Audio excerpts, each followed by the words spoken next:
मंत्र काहींसाठी चमत्कार तर काहींसाठी फक्त शब्द.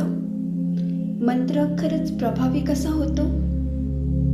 मंत्र म्हणजे जादू नाही. मंत्र म्हणजे मनाची दिशा बदलणारी शक्ती आहे. जेव्हा आपण एखादा मंत्र उच्चारतो तेव्हा ते फक्त शब्द नसतात.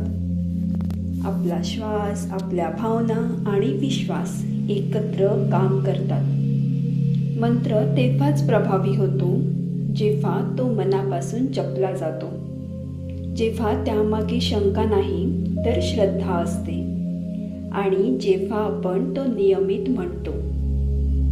कारण मन जसं ऐकतं तसंच वास्तव तयार होतं. आजपासून जेव्हा तुम्ही मंत्र जप कराल तेव्हा शब्दांपेक्षा भावनेवर जास्त लक्ष द्या.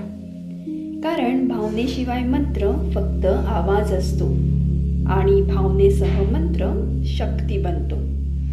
स्वतःची अंतःस्थिती बदला, मंत्र आपोआप प्रभावी होईल.